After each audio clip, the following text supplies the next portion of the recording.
नमस्कार प्रिय विद्यार्थियों, मैं देव सर आपका बहुत बहुत स्वागत करता हूं आपके अपने इस प्यारे चैनल रैंक दिशा एकेडमी पर। आज हम चलेंगे संस्कृत के उन महत्वपूर्ण प्रश्नों की श्रृंखला पर जिसमें कि वर्णमाला और कारक से संबंधित प्रश्नों की व्याख्या होगी, जिसमें हम संपूर्ण उसके पाठ्यक्रम पे चर्चा करेंगे, परिभाषा, उदाहरण और उससे रिलेटेड उन 30 प्रश्नों को हम देखेंगे जिसके परीक्षा में आने की संभावना बहुत महत्वपूर्ण है। वीडियो चालू करने से पहले प्रिय विद्यार्थियों एक लाइक से सब्सक्राइब अवश्य से करके जाएं। चलेंगे हम प्रश्न संख्या आगे की तरफ। हिंदी वर्णमाला के परिचय के बारे में हम जानेंगे प्रिय विद्यार्थियों। भाषा की वह छोटी से छोटी ध्वनि जिसके और अधिक टुकड़े न किए जा सके वर्ण कहलाती है। वर्णों के व्यवस्थित समूह को हम वर्णमाला कहते हैं। प्रिय विद्यार्थियों ध्यान रखिएगा, हमें वर्णमाला के पूरे 52 से 53 जो वर्ण हैं हमें सबके बारे में चर्चा करनी है। कौन सा वर्ण उंथस्थ हो जाएगा, कौन सा वर्ण उष्म होगा, कौन स्पर्श हो जाएगा, कौन स्पर्श संघर्षी हो जाएगा, प्रत्येक वर्ण किस उच्चारण स्थान से उच्चारित होते हैं। प्रिय विद्यार्थियों हमें सारी चीजों को समझते हुए क्लास में हमें चलना है। अब हम आ जाएंगे प्रिय विद्यार्थियों स्वर पर चलेंगे। तो हिंदी वर्णमाला में स्वरों की संख्या कितनी होती प्रिय विद्यार्थियों? 11 होती है। और जो स्वतंत्र रूप से उच्चारित होते हैं प्रिय विद्यार्थियों बिना किसी सहायता के, उन्हें हम स्वर कहते हैं। जैसे अ हो गया, आ हो गया, ये क्या है? स्वर है प्रिय विद्यार्थियों। ये स्वतंत्र रूप से उच्चारित होते हैं, इन्हें उच्चारण करने में किसी की सहायता नहीं होती है। अब हम इनको देखते चलेंगे प्रिय विद्यार्थियों। अ, आ, ई, उ, ऋषि, री, ए, ऐ, ओ, औ और क्या होते हैं? ये 11 हो गए प्रिय विद्यार्थियों। अगर हम संपूर्ण रूप से देखेंगे प्रिय विद्यार्थियों तो कितनी हमारी संख्या हो जाएगी? ये संख्या हमारी कितनी हो जाएगी प्रिय विद्यार्थियों? 13 हो जाएगी। इसमें अंग और अह जुड़ जाता है प्रिय विद्यार्थियों, तो इसकी संख्या 13 हो जाएगी। लेकिन अगर संस्कृत में मूल रूप से स्वरों की संख्या पूछेगा तो हम कितना बताएंगे? 11 बताएंगे प्रिय विद्यार्थियों। और ये जो है ये संयुक्त स्वर में आते हैं प्रिय विद्यार्थियों। ध्यान रखिएगा, ए, ऐ, ओ, औ को हम किसमें रखते हैं प्रिय विद्यार्थियों? संयुक्त स्वर में रखते हैं। ध्यान रखिएगा प्रिय विद्यार्थियों, एकदम नोट डाउन करते चलिएगा। हम आपसे बोले थे कि रात को 8 बजे वाले क्लासेस में आपको 1 से 2 दिन में विस्तृत क्लास चलेगी, तो अब ऐसे ही 4 से 5 वीडियो तक कुछ विस्तृत क्लास रहेंगे प्रिय विद्यार्थियों चैप्टर वाइज, और उससे संबंधित उसके 30 प्रश्नों की श्रृंखला रहेगी। इसलिए वीडियो के लास्ट तक जरूर बने रहें। सारे परीक्षा की दृष्टि से सारे प्रश्न महत्वपूर्ण होंगे। अब हम चलेंगे प्रिय विद्यार्थियों, आगे चलेंगे इसमें हम। तो हृस्व स्वर अ, ई, उ, ऋषि, री, ये क्या होते हैं? हृस्व स्वर या लघु स्वर के श्रेणी में रखे जाते हैं प्रिय विद्यार्थियों। ध्यान रखिएगा, इनका उच्चारण समय जो रहता है प्रिय विद्यार्थियों, एक मात्रा का स्वर, एक मात्रा का समय लगता है इनके उच्चारण में। ध्यान रखिएगा, एक मात्रा का स्वर लगता है इनके उच्चारण में। अब हम चलेंगे ऑप्शन 2 पे, चलेंगे हम 2 नंबर पॉइंट पे प्रिय विद्यार्थियों। दीर्घ स्वर आ, ई, उ, ए, ऐ, ओ, औ, ये क्या होते हैं प्रिय विद्यार्थियों? दीर्घ स्वर। कभी कभी क्या पूछ लेता है प्रिय विद्यार्थियों कि दीर्घ स्वरों की संख्या कितनी है? ध्यान रखिएगा, एकदम नोट डाउन करते चलना है। वीडियो के लास्ट तक जरूर बन के रहना है, क्योंकि अभी इसके बाद 30 प्रश्नों की सीरीज आएगी जो कि बेहद महत्वपूर्ण सीरीज को रखा गया है। तो ये संख्या इसकी कितनी प्रिय विद्यार्थियों? 2, 2, 4, 2, 6, 1, 7। कितनी प्रिय विद्यार्थियों? 7 है। तो दीर्घ वर्णों की संख्या कितनी होती है प्रिय विद्यार्थियों? तो 7 होती है। अब हम चलेंगे आगे की तरफ, व्यंजन के पास चलेंगे प्रिय विद्यार्थियों। स्वरों की सहायता से बोले जाने वर्ण को हम क्या कहते हैं? व्यंजन कहते हैं। ध्यान रखिएगा प्रिय विद्यार्थियों, हम क को हम कैसे लिखते हैं प्रिय विद्यार्थियों? ऐसे लिखते हैं। ध्यान रखिएगा, जब हम इसको स्वर की सहायता से बोलते हैं तब हम इसको क्या बोलते हैं? क बोलते हैं। तो एकदम से ऐसे ही हमको समझते चले चलना है प्रिय विद्यार्थियों। अब देखिए, क, च, ट, त, प कितने वर्ग हो गए प्रिय विद्यार्थियों? 5 वर्ग हो गए। तो स्पर्श व्यंजनों को कितने वर्ग में बांटा गया है? तो 5 वर्गों में बांटा गया है। स्पर्श व्यंजन को हम कहां लिखते हैं प्रिय विद्यार्थियों? स्पर्श व्यंजन की संख्या कितनी होती है प्रिय विद्यार्थियों? तो 25 होती है। ठीक, यही 5 वर्ग होते हैं। और प्रत्येक वर्ग में कितने अक्षर होते हैं? तो 5 अक्षर होते हैं। प्रत्येक वर्ग में 5 अक्षर होते हैं प्रिय विद्यार्थियों। और प्रत्येक जो वर्ग होता है 5 होते हैं, और 5 वर्ग होता है जिसको हम स्पर्श व्यंजन कहते हैं। अब चलिए देखिए, स्पर्श व्यंजन हो गया। क वर्ग को हम किसमें रखते हैं? कंठ में। च वर्ग को किसमें रखते हैं प्रिय विद्यार्थियों? तालु में। ट वर्ग का उच्चारण स्थान मूर्धा हो जाएगा। त वर्ग का उच्चारण स्थान दंत हो जाएगा। प वर्ग का उच्चारण स्थान क्या होता है? ओठ होता है। और देखिए, प्रत्येक वर्ण में क वर्ग में क ख ग घ अंग होता है, और ख वर्ग में क वर्ग में क ख ग घ अंग हो जाएगा प्रिय विद्यार्थियों। और च वर्ग में क्या हो जाएगा, च छ ज झ ञ। ट वर्ग में होता है ट ठ ड ढ अड़। त वर्ग में होगा त थ द ध न। प वर्ग में होगा प फ ब भ म।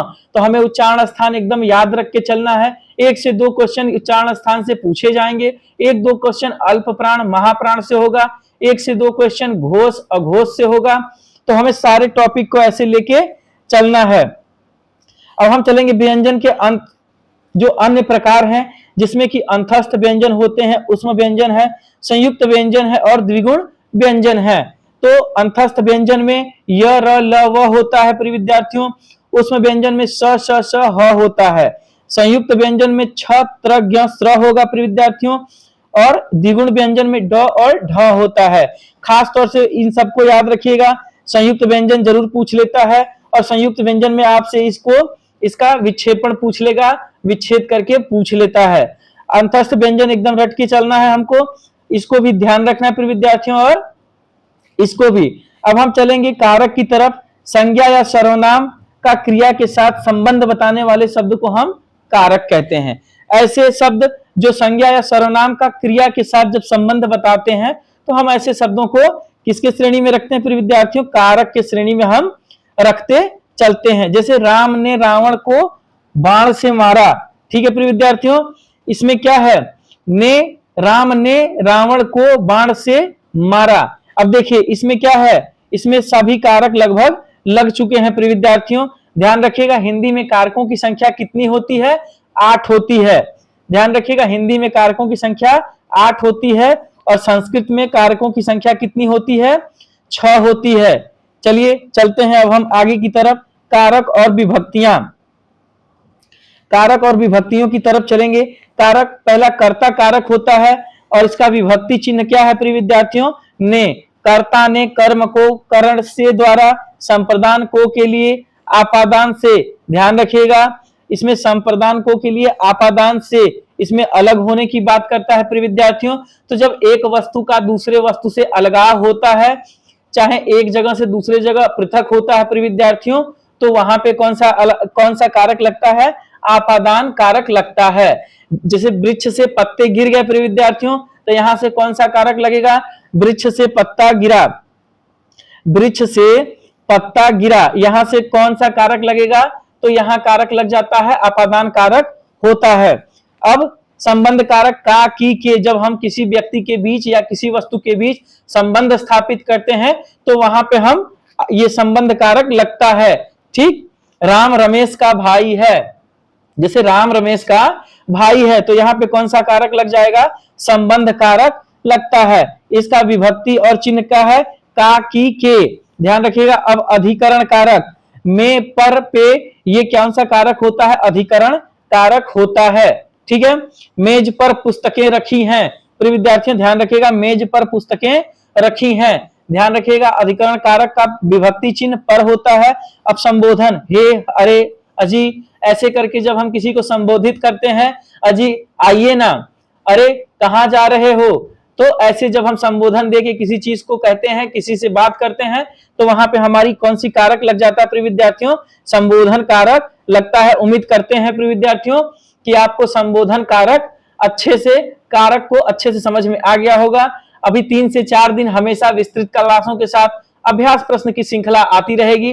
वीडियो पसंद आए एक लाइक शेयर सब्सक्राइब जरूर से करें, वीडियो के अंत से जरूर बना करें, जिससे कि महत्वपूर्ण प्रश्नों की श्रृंखला छूटे ना।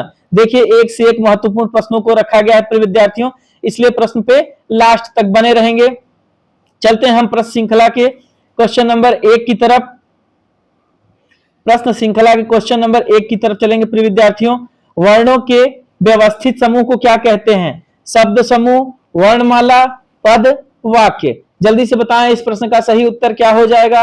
हम वर्णों के व्यवस्थित समूह को क्या कहते हैं प्रिय विद्यार्थियों, जल्दी से कमेंट सेक्शन में कमेंट करते चलेंगे। इस प्रश्न का सही उत्तर क्या हो जाएगा, वर्णमाला कहते हैं हम। वर्णों के व्यवस्थित समूह को हम क्या कहेंगे, वर्णमाला कहेंगे। ऑप्शन नंबर बी सही हो जाएगा इसका। अब हम चलेंगे प्रश्न संख्या 2 की तरफ।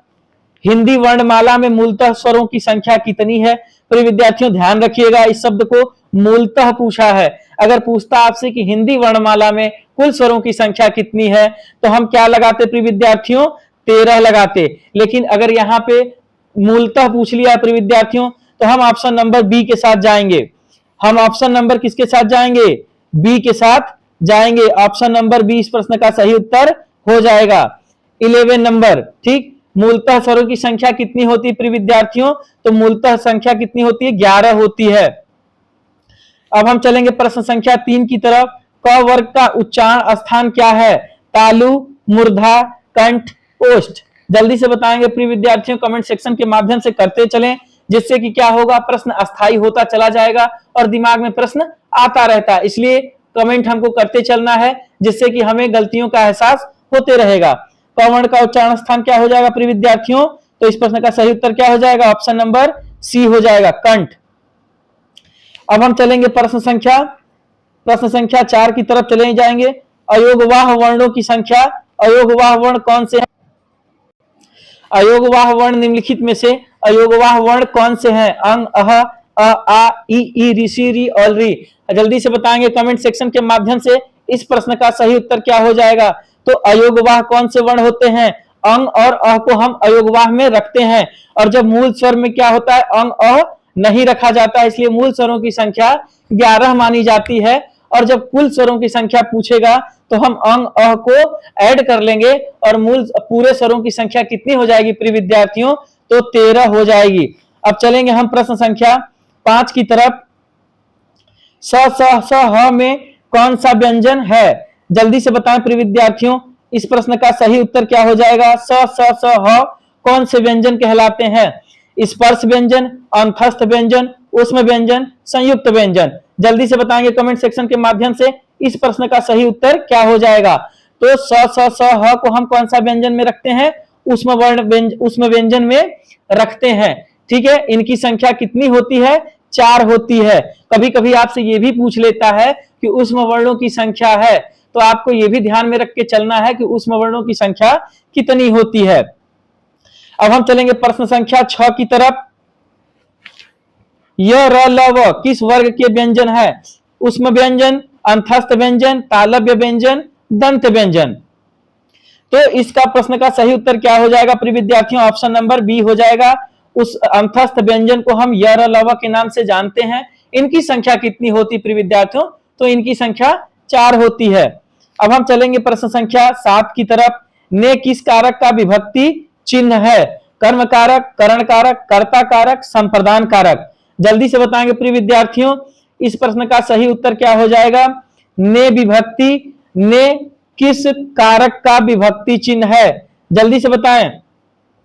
तो इस प्रश्न का सही उत्तर क्या हो जाएगा, कर्ता कारक। ध्यान रखिएगा प्रिय विद्यार्थियों, कर्ता ने कर्म को, करण, ऐसे आपको अच्छे से याद करके सारा विभक्ति चिन्ह किसका कौन सा विभक्ति चिन्ह होता है, ध्यान में रख के हमको चलते रहना है। अब हम चलेंगे प्रश्न संख्या 8 की तरफ। को किस कारक का चिन्ह है, कर्ता कारक, कर्म कारक, करण कारक, आपादान कारक। आपादान अलगाव की बात करता है, करण कारक नहीं होगा। कर्ता ने कर्म को, तो इस प्रश्न का सही उत्तर हो जाएगा ऑप्शन नंबर बी हो जाएगा। अब हम चलेंगे प्रश्न संख्या 9 की तरफ। पेड़ से पत्ता गिरा में कौन सा कारक है प्रिय विद्यार्थियों। जब हम लोग कारक पे आपसी चर्चा कर रहे थे, उस टाइम हमने आपको ये उदाहरण के माध्यम से हमने समझाया था कि आपादान कारक जहां होता है वहां अलगाव की बात करता है, दूरी की बात करता है। तो जब पेड़ से पत्ता गिर जाएगा तो वहां कौन सा कारक हो जाएगा, आपादान कारक हो जाएगा, क्योंकि पेड़ से पत्ता क्या हो गया, अलग हो गया, तो वहां अलगाव के लिए आपादान कारक होता है। अब हम चलेंगे प्रिय विद्यार्थियों प्रश्न संख्या 10 की तरफ। कारक के कितने भेद होते हैं, जल्दी से बताएं, कारक के कितने भेद होते हैं या कारक कितने प्रकार के होते हैं, जल्दी से बताएं प्रिय विद्यार्थियों, कारक कितने प्रकार के होते हैं। तो कारक हमारे कितने प्रकार के होते हैं, 8 प्रकार के होते हैं। अब हम चलेंगे प्रिय विद्यार्थियों प्रश्न संख्या 11 की तरफ। के लिए किस कारक का चिन्ह है, जल्दी से बताएं कौन सा कारक लगेगा इसमें। के लिए, कर्ता ने कर्म को, संप्रदान के लिए या आपादान के लिए या करण के लिए, जल्दी से बताएं। इस प्रश्न का सही उत्तर क्या हो जाएगा, संप्रदान के लिए, ऑप्शन बी हो जाएगा। इस प्रश्न का सही उत्तर क्या हो जाएगा प्रिय विद्यार्थियों, ऑप्शन बी संप्रदान के लिए।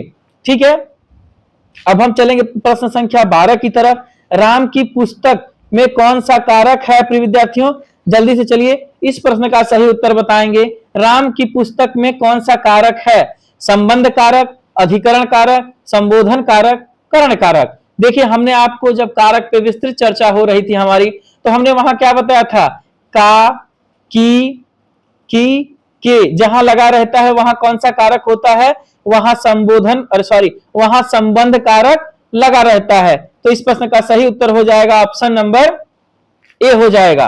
और संबोधन कारक की बात करेंगे तो वहां कौन सा चिन्ह लगा रहता है? वहां संबोधन चिन्ह लगा रहता है। हे, हो, अरे, अजी करके जब बात करते हैं हम किसी से, तो जब हम जो किसी को संबोधन देते हैं और उनको पुकारते हैं तो वहीं पे हमारा संबोधन कारक हो जाता है। अब हम चलेंगे प्रश्न संख्या 13 की तरफ। हिंदी में मूल व्यंजनों की संख्या कितनी मानी गई है? ये प्रश्न बेहद इंपॉर्टेंट है प्रिय विद्यार्थियों। कितनी बार पूछ लेता है वर्णमाला से 2 से 3 क्वेश्चन पूछना है प्रिय विद्यार्थियों। तो ऐसे प्रश्नों की आने की संभावना बहुत ज्यादा है। क्लास में लास्ट तक बने रहिएगा। इसी तरह के आपको पूरे 30 प्रश्नों की श्रृंखला कराई जाएगी, इसलिए क्लास में लास्ट तक बने रहे। वीडियो पसंद आए प्लीज एक लाइक सब्सक्राइब करके जरूर से जाया करें। इस प्रश्न का सही उत्तर हो जाएगा ऑप्शन नंबर बी हो जाएगा। हिंदी में मूल व्यंजनों की संख्या 33 मानी गई है। अब हम चलेंगे प्रश्न संख्या 14 की तरफ। अ स्वर का उच्चारण स्थान है कंठ, तालु, ओष्ठ, मूर्धा। जल्दी से बताएंगे प्रिय विद्यार्थियों, अ स्वर का उच्चारण क्या होगा? अकुह विसर्जनिया नाम कंठ से के सूत्र से अ का उच्चारण स्थान क्या होता है प्रिय विद्यार्थियों? कंठ होता है। ध्यान रखिएगा, बिल्कुल उच्चारण स्थान अच्छे से याद करके चलना है। अगर प्रश्न का पत्र का थोड़ा सा स्तर उठाएगा तो आपसे मात्राओं के भी क्या करेगा? वो उच्चारण स्थान पूछ लेगा कि ई का उच्चारण स्थान क्या है, उ का उच्चारण स्थान क्या है। तो उदोतो कंठोष्ठ। ठीक है, ऐसे आपको पूरे सूत्र को याद करके चलना है प्रिय विद्यार्थियों। अब हम चलेंगे प्रश्न संख्या 15 की तरफ। 6 वर्ण किसके योग से बना है? जल्दी से बताएं प्रिय विद्यार्थियों कि 6 वर्ण किसके योग से बना है? च प्लस छ, त प्लस र, ज प्लस इय। तो देखिए 6 वर्ण जो होता है ये किसके योग से बना है प्रिय विद्यार्थियों? इसको ध्यान रखिएगा, इसको यहाँ पे सुधार कर लीजिएगा। तो ये इसकी बात कर रहा है प्रिय विद्यार्थियों, इस प्रश्न की बात कर रहा है। तो 6 वर्ण किसके योग से बना है प्रिय विद्यार्थियों? तो क और स के योग से 6 बना है। इसको यहाँ पे ऐसे सुधार कर लीजिएगा। और इस 6 वर्ण की बात कर रहा है क्योंकि संयुक्त वर्ण में ये आते हैं। छ, त्र, ज्ञ, स्र, ये 4 संयुक्त वर्णों में आते हैं। ए, ऐ, ओ, औ ये संयुक्त स्वर में आते हैं प्रिय विद्यार्थियों, इसलिए ध्यान रखिएगा। छ, ये छ हो जाएगा, त्र, उसके बाद ज्ञ हो जाएगा, उसके बाद स्र होता है। तो यही 4 क्या होते हैं प्रिय विद्यार्थियों? जो 4 होते हैं वो किसमें आते हैं? संयुक्त वर्ण में आते हैं। और ए, ऐ, ओ, औ जो होता है प्रिय विद्यार्थियों, ये क्या होता है? ये किसमें आते हैं? ये संयुक्त स्वर में आते हैं। इनकी भी संख्या कितनी होती प्रिय विद्यार्थियों? तो 4 होती है। अब हम चलेंगे प्रश्न संख्या 16 की तरफ। में पर किस कारक की विभक्तियां हैं? में, पर, पे, ये कौन सी विभक्ति, ये विभक्ति चिन्ह किस कारक के लिए प्रयुक्त किए जाते हैं? जल्दी से बताएंगे। संबंध कारक का, की, के, रे। संप्रदान बिल्कुल नहीं होगा, संप्रदान बिल्कुल नहीं होगा, करण बिल्कुल नहीं होगा। तो में, पर, पे किसका चिन्ह होता है प्रिय विद्यार्थियों? अधिकरण कारक का चिन्ह विभक्ति चिन्ह होता है। अब हम चलेंगे प्रश्न संख्या 17 की तरफ प्रिय विद्यार्थियों। स्पर्श व्यंजनों की कुल संख्या कितनी है? जल्दी से बताएंगे इस प्रश्न का सही उत्तर क्या हो जाएगा। तो स्पर्श व्यंजन कौन कौन से होते हैं प्रिय विद्यार्थियों? क से लेके म तक के व्यंजन को हम क्या कहते हैं? स्पर्श व्यंजन कहते हैं। इनकी संख्या कितनी बताई गई है? 25 हुई है। देखिए प्रिय विद्यार्थियों, जब हम विस्तृत क्लास पे चर्चा कर रहे थे तो इन सब सारे प्रश्नों को हम वहां बताए थे। तो विस्तार में क्लास पढ़ने से यही फायदा होता है कि जब एक बार आप पूरी परिभाषा को पढ़ लेंगे, पूरे कारक को जान लेंगे, पूरे विभक्ति को जान लेंगे, तो उससे संबंधित 1000 प्रश्नों को भी रखा जाएगा, तो उसको करने में हमें कोई दिक्कत नहीं होती प्रिय विद्यार्थियों। इसलिए रैंक दिशा एकेडमी लेके आया है आपके पास ऐसे ही क्लासेस दिन पर दिन, डेली रात को 8 बजे वाली क्लासेस में आपको ऐसे मिलते रहेंगे। चलिए चलते हैं प्रश्न संख्या 18 की तरफ। हे राम रक्षा करो में कौन सा कारक है? संबोधन, संबंध कारक, कर्ता कारक, अधिकरण कारक। हम आपसे बताए प्रिय विद्यार्थियों कि जब हे, अरे, ए, ओ, जी करके बात करेंगे और किसी को संबोधित करेंगे तो वहां कौन सा कारक होगा, वहां संबोधन कारक होगा। हे राम, देखिए यहां संबोधन का चिन्ह भी लगा है प्रिय विद्यार्थियों, तो इस कारक को पहचानने में आसानी होगी। अब हम चलेंगे प्रश्न संख्या 19 की तरफ। वह कलम से लिखता है, ध्यान दीजिएगा प्रिय विद्यार्थियों, वो किससे लिखता है, कलम से लिखता है।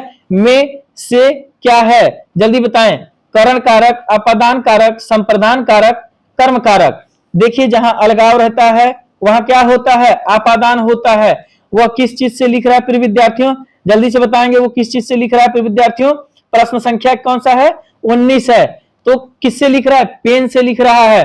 तो संप्रदान तो बिल्कुल नहीं होगा प्रिय विद्यार्थियों, यहाँ अपादान बिल्कुल नहीं होता। कर्म की कोई बात नहीं करता, ने कर्म पे इसका प्रभाव पड़ रहा है। वो किस चीज से लिख रहा है, कलम से लिख रहा है, तो यहाँ क्या हो जाएगा, कर्ण कारक हो जाएगा। क्योंकि कलम से लिख रहा है तो यहाँ कौन सा कारक हो जाएगा, कर्ण कारक हो जाएगा, क्योंकि ये साधन की बात कर रहा है प्रिय विद्यार्थियों। इसलिए ध्यान रखिएगा, किसकी बात कर रहा है, साधन की बात कर रहा है। अब हम चलेंगे प्रश्न संख्या 20 की तरफ। हिंदी वर्णमाला में कुल कितने वर्ण हैं, 50, 52, 48, 54। जल्दी से बताएंगे प्रिय विद्यार्थियों, इस प्रश्न का सही उत्तर क्या हो जाएगा। हिंदी वर्णमाला में कुल कितने वर्ण हैं, तो हिंदी वर्णमाला में कितने वर्ण हैं, 52 वर्णों को माना जाता है, जिसमें कि 33 क्या है, वर्ण क्या है, स्वर को छोड़ के 33 वर्ण है, 8 अन्य होते हैं और 13 स्वर होते हैं प्रिय विद्यार्थियों। एकदम अच्छे से पूरा क्लास को ध्यान में रखते हुए चलना है, वीडियो के अंत तक जरूर बने रहना है। ऐसे ही महत्वपूर्ण प्रश्नों की श्रृंखला आखिरी तक जारी रहेगी। आपसे प्लीज एक रिक्वेस्ट है, वीडियो को जरूर से 2 से 3 बार देखिएगा और प्रश्न का स्क्रीनशॉट लेके चलते रहिएगा प्रिय विद्यार्थियों, क्योंकि परीक्षा जब नजदीक आएगी तो रिवीजन करने में आसानी रहती है। प वर्ग का उच्चारण स्थान है ओष्ठ, दंत, तालु और कंठ। प वर्ग का उच्चारण स्थान क्या होगा प्रिय विद्यार्थियों, तो ओष्ठ होगा। आप उच्चारण करके देख लीजिए, प प जब बोलेंगे तो क्या हो जाएगा, दोनों ओठ आपस में सटते हैं। हम चलेंगे प्रश्न संख्या 22 की तरफ। त वर्ग का उच्चारण स्थान है ओष्ठ, दंत, मूर्धा, कंठ। जल्दी से बताएं प्रिय विद्यार्थियों, ये जो पांचों वर्ग होते हैं, पांचों का उच्चारण स्थान क्या होता है, अलग अलग होता है प्रिय विद्यार्थियों। जो जानता है उसके लिए बहुत अच्छा है, लेकिन यहाँ हमारे बहुत सारे नए विद्यार्थी आए हैं जो कि इन चीजों को नहीं जानते हैं, जिनको बताना बहुत जरूरी है। तो त वर्ण का उच्चारण स्थान क्या हो जाएगा प्रिय विद्यार्थियों, दंत हो जाएगा। अब हम चलेंगे प्रश्न संख्या 23 की तरफ। च वर्ग का उच्चारण स्थान है तालु, मूर्धा, कंठ, ओष्ठ। च वर्ग का उच्चारण स्थान क्या हो जाएगा प्रिय विद्यार्थियों, तो च वर्ग का उच्चारण स्थान क्या हो जाएगा, तालु हो जाएगा। ध्यान रखिएगा प्रिय विद्यार्थियों, इस प्रश्न का सही उत्तर तालु हो जाएगा। अब हम चलेंगे प्रश्न संख्या 24 की तरफ। संज्ञा के जिस रूप में, संज्ञा के जिस रूप से एक वस्तु का दूसरी वस्तु से संबंध पता चले। ध्यान रखिएगा, कारक की बात कर रहा है, लेकिन क्या पूछ रहा है कि संज्ञा के उस रूप का बात बताइए या उस रूप का जिक्र कीजिए जिसका कि संबंध निर्धारित हो, किससे, एक वस्तु का दूसरे वस्तु से। तो वहां कौन सा कारक लगेगा, संबंध कारक लगता है प्रिय विद्यार्थियों। चलेंगे हम प्रश्न संख्या 25 की तरफ। अल्प प्राण वर्ण कौन से हैं, ध्यान रखिएगा प्रिय विद्यार्थियों, अल्प प्राण की बात करेगा। इस पे हम एक दिन फिर विस्तृत चर्चा करेंगे और पूरा डिस्क्रिप्टिव क्लास इसका लाएंगे, जिसमें पूरा वर्णन रहेगा। अल्प प्राण, ध्यान रखिएगा, प्राण या वायु के आधार पर शब्दों को या वर्णों को दो वर्गों में विभाजित किया गया है, अल्प प्राण और महाप्राण। जब हम किसी वर्ण का उच्चारण करते हैं प्रिय विद्यार्थियों, और जब वायु कैसी निकलती है प्रिय विद्यार्थियों, जब अल्प मात्रा या कम मात्रा में जब वायु निकलती है प्रिय विद्यार्थियों, तो वहां क्या होता है, अल्प प्राण होता है। प्रत्येक वर्ग का पहला, तीसरा, पांचवा वर्ग क्या होता है, अल्प प्राण होता है। और जब वायु अधिक मात्रा में निकलती है प्रिय विद्यार्थियों, वहां महाप्राण होता है, जो प्रत्येक वर्ग का दूसरा और चौथा व्यंजन होता है। तो इसमें ख दूसरा वर्ण का दूसरा व्यंजन है प्रिय विद्यार्थियों, नहीं होगा। क और ग देखिए पहला और तीसरा है, और ऑप्शन में भी हमने आपको उत्तर में बताया था कि पहला, तीसरा, पांचवा वर्ण क्या कहलाता है, अल्प प्राण कहलाता है। इसलिए इस प्रश्न का सही उत्तर हो जाएगा ऑप्शन नंबर बी। अब हम चलेंगे प्रश्न संख्या 26 की तरफ। महाप्राण वर्ण कौन से हैं, कमेंट सेक्शन के माध्यम से कमेंट करते चलेंगे प्रिय विद्यार्थियों। इस प्रश्न का सही उत्तर क्या हो जाएगा, महाप्राण वर्ण कौन से हैं, क ख, देखिए क ख तो है प्रिय विद्यार्थियों लेकिन क नहीं है, ख है, ठीक है, क ख ग घ, ठीक है प्रिय विद्यार्थियों। तो इसमें क्या हो जाएगा, ऑप्शन नंबर बी हो जाएगा, ख और घ। प्रत्येक वर्ग का जो दूसरा और चौथा वर्ण होता है वो क्या होता है प्रिय विद्यार्थियों, वो क्या होता है, महाप्राण होता है। इसलिए ध्यान रखिएगा, परीक्षा की दृष्टि से बेहद महत्वपूर्ण प्रश्नों की यह श्रृंखला है, इसलिए क्लास में लास्ट तक जरूर बने रहिएगा और अपने दोस्त मित्रों के साथ प्रिय विद्यार्थियों जरूर से क्लास को शेयर किया करिए और सब्सक्राइब लाइक करके जाया करिए। घ वर्ण का उच्चारण स्थान क्या है, कंठ, तालु, दंत, मूर्धा, जल्दी से बताएंगे प्रिय विद्यार्थियों। क वर्ग का जो उच्चारण स्थान होगा वही घ का उच्चारण स्थान होगा। तो क्या हो जाएगा, इस प्रश्न का सही उत्तर ऑप्शन नंबर ए हो जाएगा। अब हम चलेंगे प्रश्न संख्या 28 की तरफ। को किस कारण का परसर्ग है, जल्दी से बताएंगे प्रिय विद्यार्थियों। इस प्रश्न का सही उत्तर क्या हो जाएगा, कर्म कारक, संप्रदान कारक और दोनों, इनमें से कोई नहीं। जल्दी से बताएंगे प्रिय विद्यार्थियों, ये प्रश्न संख्या कौन सा है प्रिय विद्यार्थियों, प्रश्न संख्या 28 है, ध्यान रखिएगा। तो इस प्रश्न का सही उत्तर क्या हो जाएगा, ऑप्शन नंबर सी हो जाएगा कि कर्म में भी को होता है और संप्रदान में भी को के लिए होता है। ध्यान रखिएगा, इस प्रश्न का उत्तर सभी हो जाएगा, ठीक है, दोनों हो जाएगा, दोनों में प्रयोग होता है, लेकिन क्रिया के अनुसार और कारक के अनुसार कहां कौन सा कारक प्रयोग होगा प्रिय विद्यार्थियों, इसका अलग अलग चीजें होती हैं, इसलिए ध्यान में रख के चलिएगा। और जब कारक हम अभी 1-2 क्लास और लेके आएंगे जहां कारक आपको एकदम कंफर्म क्लियर होता चला जाएगा। हिंदी व्याकरण में परसर्ग किसे कहते हैं, कारक चिन्ह, वर्णमाला, उपसर्ग, प्रत्यय, जल्दी से बताएंगे प्रिय विद्यार्थियों। इस प्रश्न का सही उत्तर क्या हो जाएगा, तो परसर्ग हम कारक चिन्ह को कहते हैं। अब हम चलेंगे प्रिय विद्यार्थियों प्रश्न संख्या, हिंदी वर्णमाला में संयुक्त व्यंजन कौन से हैं प्रिय विद्यार्थियों। हम जब डिस्क्रिप्टिव क्लास ले रहे थे, ऊपर विस्तृत व्याख्या हम लोगों की आपस में चल रही थी, तो वहां हमने वर्णमाला में संयुक्त व्यंजन की बात बताई थी, छत्र ज्ञ स्र, इसी को हम क्या कहते हैं प्रिय विद्यार्थियों, हम क्या कहते हैं, संयुक्त व्यंजन कहते हैं। ध्यान रखिएगा, एकदम प्रश्नों की श्रृंखला बेहद महत्वपूर्ण है, हम बढ़ते रहेंगे क्लास के आगे में।